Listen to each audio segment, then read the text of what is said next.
Dixit jewellers, जीवनदीप निवास, bypass road, BCS, Shimla. प्रदेश के उप मुख्यमंत्री मुकेश अग्निहोत्री ने भाजपा पर निशाना साधते हुए कहा कि परिंदा भी सरकार पर नहीं मार पाएगा। पत्रकारों से बात करते हुए उन्होंने कहा कि 5 साल ठोक बजाकर कांग्रेस की सरकार चलेगी। उन्होंने कहा कि हिमाचल में सरकार तोड़ने की राजनीति करने वालों को देवभूमि की जनता कभी माफ नहीं करेगी। उन्होंने कहा कि कांग्रेस पार्टी पूरी तरह से एकजुट है। हम सब मिलकर जनता के लिए काम करेंगे और अपनी सभी गारंटियों को पूरा करेंगे। उन्होंने कहा कि कांग्रेस पार्टी लोकसभा चुनाव के लिए पूरी तरह से तैयार है। मुकेश अग्निहोत्री ने कहा कि भाजपा ये समझ ले कि जो होना था वो हो गया। अब सरकार के आंख, नाक, कान खुले हैं। हम सतर्क हैं और हर बात पर हमारी नजर है। हिमाचल प्रदेश की कांग्रेस सरकार बड़ी स्थिर, स्थायी और टिकाऊ सरकार है। कोई गलतफहमी में ना रहे। कोई जो लोग गुमराह कर रहे हैं कि जो है सरकार जो है चली जाएगी, उनको मैं स्पष्ट कर देना चाहता हूँ, ये सरकार पे कोई आंच नहीं आ सकती, परिंदा भी पर नहीं मार सकता ये इस सरकार के ऊपर। ये एक स्थिर सरकार है और ये आपको आने वाले समय में पता भी लग जाएगा। ठीक है, सरकार को डिसलॉज करने का एक प्रयास हुआ और उसमें जो है अगर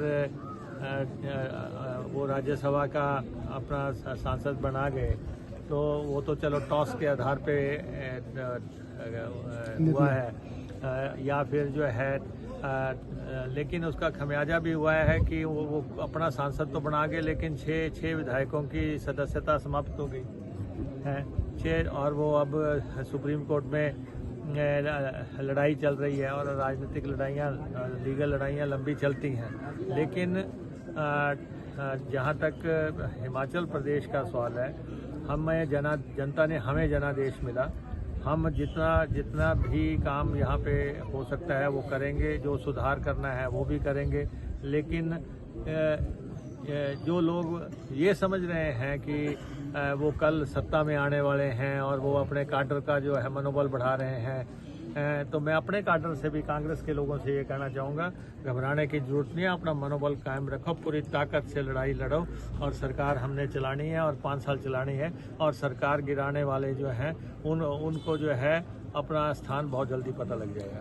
एक इन्होंने प्रयास किया, एक इन्होंने शोर मचाया कि हम विधानसभा भंग कर देंगे। विधानसभा कहीं भंग नहीं होने जा रही है और किसी ढंग से कोई चुनाव नहीं चाहता, कोई विधायक चुनाव नहीं चाहता। अभी 14 महीने 15 महीने के बाद कौन चुनाव चाहता है? जनता भी चुनाव नहीं चाहती। इसलिए विधानसभा निरंतर चलेगी। और जहाँ तक लोकसभा का सवाल है, हिमाचल देवभूमि की ये परंपरा ही नहीं है कि यहाँ पे जो है सरकारें तोड़ी जाएं। ठीक है, कुछ राज्यों में होता होगा, लेकिन ये देवभूमि की ना संस्कृति है, ना ये कल्चर है, ना लोगों की सोच है कि यहाँ के लोगों के लिए कि नई चीज़ है कि यहाँ पे सरकार गिराने का कोई अटेम्प्ट हुआ। और वो अटेम्प्ट जो है मुकम्मल नहीं हो पाया। और अब हम पूरी तरह सजग हैं। सरकार पूरी तरह जो है पूरे हर तरफ आंख, कान, नाक सब खुले हुए हैं। अब मैं आपको बताता हूँ, जो हो गया सो हो गया। इससे आगे की कल्पना कोई भी ना करे। Bureau report, city channel, Shimla.